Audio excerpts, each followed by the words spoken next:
I definitely have to talk to you about the playoff system because there's been a lot of stirring around. And you're obviously, like you said, you talk to a lot of the race fans. You've competed in both of the systems, lost championships, gotten close in both of the systems, and so I don't want to put words in your mouth. I've read everything. What is like what do you? I don't know what's perfect either, Mark. I'm going into this with you as a conversation. I personally like the playoffs. I don't think it's perfect. I loved showing up to Loudon back in like 07, 08 with like a new energy. It just felt new. Like it felt like, okay, here we go. It's the last couple days of school. It's this or that. I liked that. Do I think it's perfect now? I cover basketball, the lose and you're out or whatever. I see that a lot. I think it's different in this sport because anything can go wrong. I do think it's not perfect, but nothing is. So what is that's where I'm coming from. And I want to have a conversation with you about this because I'd love to kind of hear your thoughts from someone who was involved in this much deeper than I was. So I come at this not personally, because if it's just my opinion, I wouldn't be blasting it out in front of everybody, because it's just my opinion, I go to a lot of short tracks and sign autographs and hang out. I'm very in tune with those race fans who are the really core race fans. And of course, a lot of the classic race fans, I hear from them. I'm extremely active on social media. And I hear over and over and over and over again. And so I decided that I would be their voice because I have a larger platform and they're not being heard. Now, I'll say this. I'm advocating for what they want. And I'm not saying what they want would be as exciting. Okay. And I think that a lot of people, especially like yourself, that are presenting the sport to the fans, y'all feel that it needs to be exciting. Well, I don't disagree with that. I think that the playoff format, when they first came out with it, I'll be honest with you, I really liked the elimination rounds. Yeah. Because it added something and it added something and it added something. I like that. As we've gotten into it, a lot of the things that were done for the playoffs for a good reason have turned out to sour. It helped this, but it hurt that. Let's say win and you're in. Yeah. Somehow making winning more important than ever has taken away from the importance of winning. And I don't even understand how that happened. But it's just, he won, he's in. That's all you talk about, is a championship. But wait, stop. Winning a race is huge. It's the biggest deal. And you lose that. That's not what you talk about all week. You talk about now he's in the playoffs. Who's not in the playoffs? Wait, man. Bubba Wallace won the Brickyard. Don't even talk about playoffs. Talk about how big a deal that is. And every week is a huge, huge deal. And it's not a huge deal anymore when you win a race. It's a huge deal to be in the playoffs. And I know it was a good intentions, but I'm not sure. The fans don't like it. I mean, they have turned sour on that. They've turned sour on a one race round, which I was always concerned about. But you had to win the race every time to win the championship. So I'm like, it turned out golden for NASCAR, because when they announced it, I had pictured, dude, they all run next to last. The 37th place guy gets the championship. There's always a chance of that happening, but it never did. You had to win the race to be the champion. So that's pretty cool. But the fans are tired of that. Do I think? Yeah, I'll say this though. I do think I think fans, and I get people asking me all the time, like, why isn't the way it was back in the day? What about this? And there's something nostalgic about that time that maybe they're just reflecting on that moment in time that they want it to be back the way that it was. But I remember points racing, Mark, where guys would just go out and finish 15th so that they could have a good points day.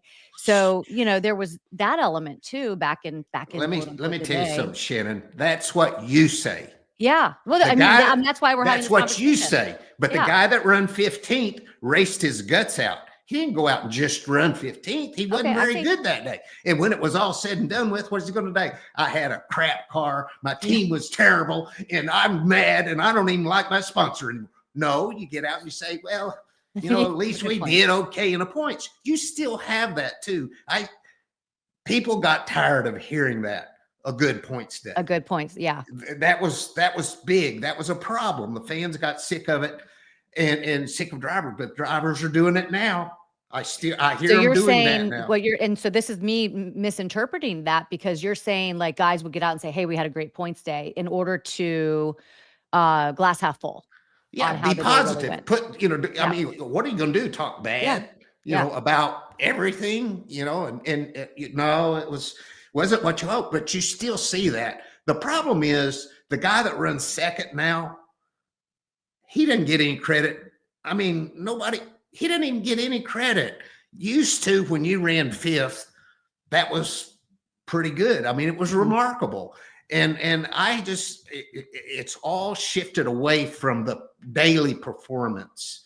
And and one round is not a way to determine a championship. It's tough. That last race, it's tough. You know, you don't have, in all these other sports, you don't have 36 competitors. That's right. You don't have 36 teams out there, and you're trying to beat this one team, and you've got all these other guys in your way. And so the sport is different. Yeah. Now, there are people that love the playoffs, but it's not as many as you think. And I understand the resistance, because people are afraid that because it's less exciting, that the whole sport would be hurt by that. I think that the broadcasters and the media, this is a mean way to say it, but I think they need to work harder. Mm-hmm. You have a ready-made talking point all week about the playoffs. You can talk all week about the cut line now, and if so-and-so wins or doesn't win, you can spend the whole week talking about that.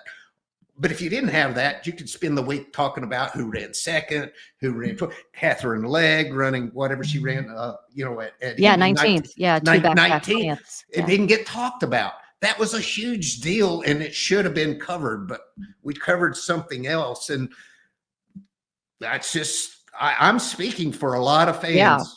So more emphasis on winning would be the thing that you think, just in performance in general. And because guys aren't, it's not that much of an emphasis anymore. It's all about getting to the postseason. It's all about, winning and getting to the postseason. And if you don't, then, I mean, I still wonder, those guys are probably still getting incentives for running in the top 28, 25th, right? I mean, we don't know what contracts are like nowadays, but yeah, it does shift the emphasis certainly towards the top 16. But do you think that was always a thing back in the day? I mean, you were always talking about guys that were running in the top 5 and top 10. And yeah, I mean, I also feel like the drivers nowadays, there are some that get out of the car and celebrate a win, like Bubba did the other day, and it's the greatest thing ever. And there are others who, you know, it's another win. You know, I feel like you had that back in the day too. Oh, you did. You know, the guys that win often, it's less exciting. You know, I love a Jeff Gordon win. Give me a Jeff Gordon win any day, man. He was crying. He was calling Rick Hendrick. I mean, that's what I'm here for. It was cool stuff. But Bubba's celebration was, you know, very inspirational. And that's what you look for. And I don't. So we want more emphasis on wins is what the people want, do you think? More emphasis on performance, not a one race that, you know, they feel so it's like that last race that everyone kind of sticks on, right? Maybe not the whole playoff system in general, just the fact that it comes down to one race with 4 guys with, you know, however many cars that are involved in that. I really think that, you know, that a 10 race chase would be met with the embrace. You know, I know that.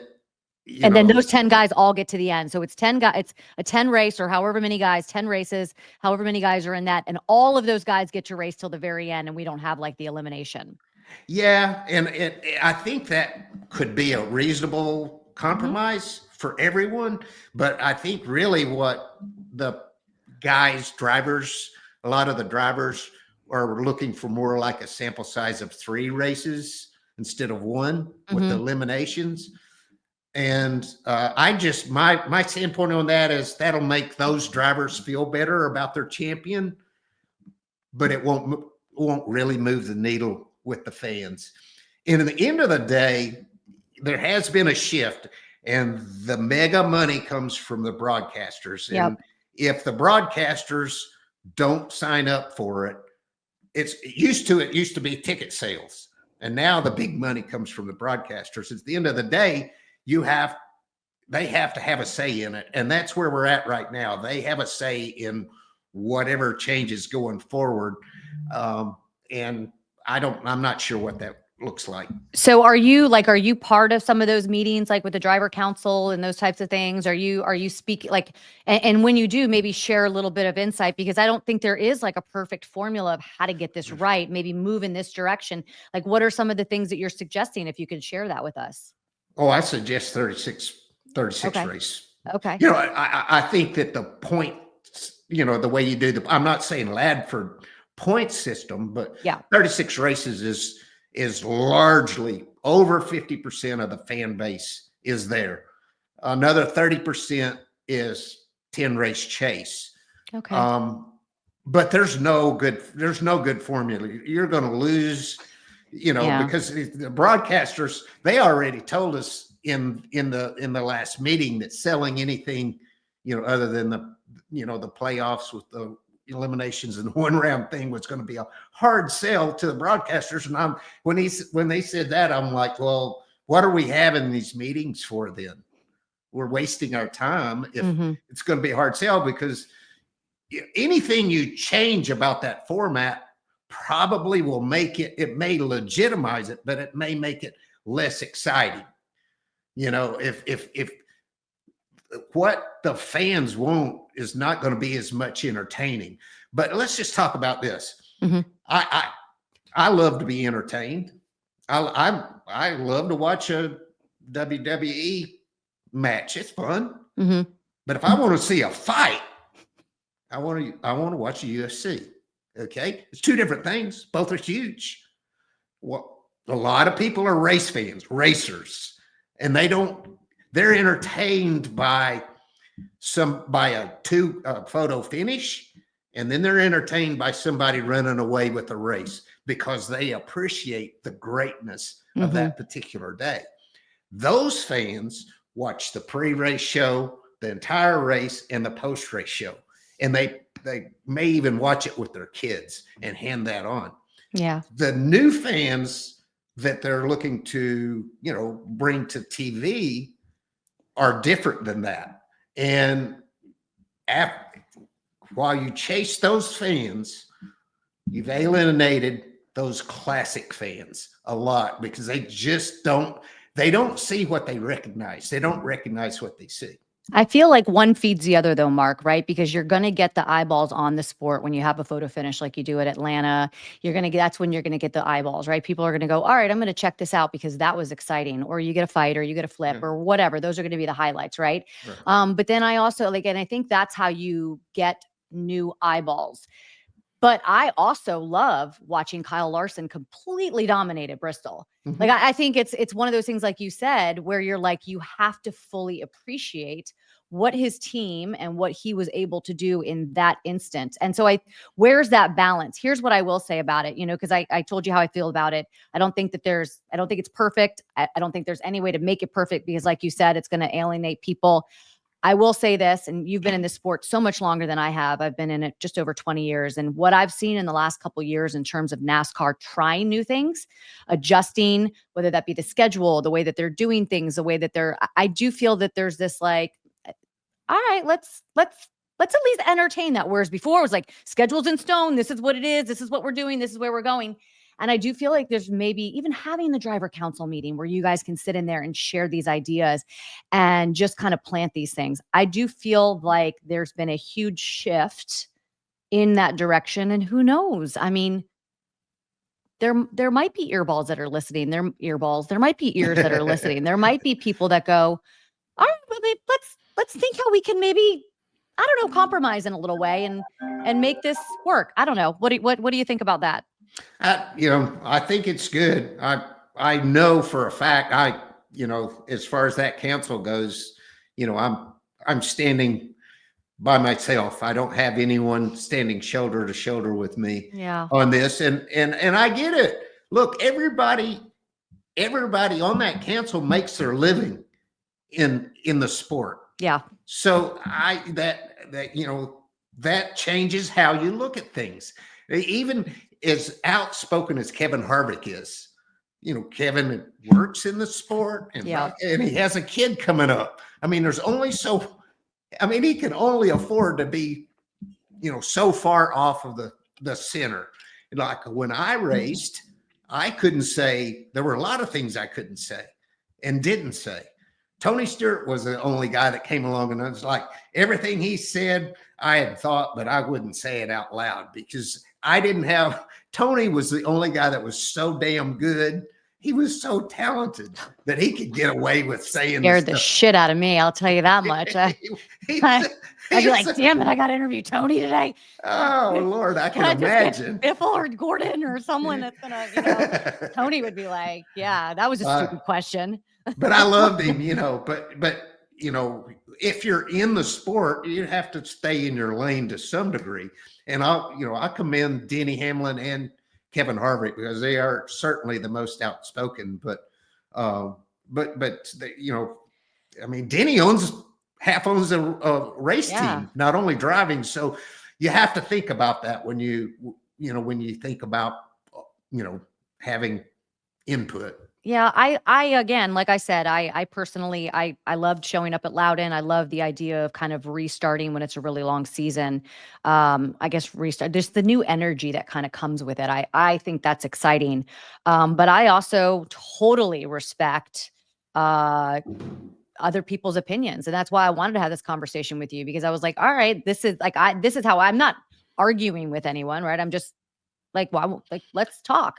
And I can see your point, right? Yeah, and I'm not arguing either because I know for a fact I wouldn't argue with you, Hall of Famer. We're not going to get 36 races. I know that, but it's not going to stop me. The biggest thing I want, and I'll shut up, is I want the explanation why. Tell me why we're not going to get it, and I'll shut up. Well, I mean, I'm sure that has to do with ratings and all of that stuff, people, getting more eyeballs on the sport, like I mentioned, because it is that kind of two-sided.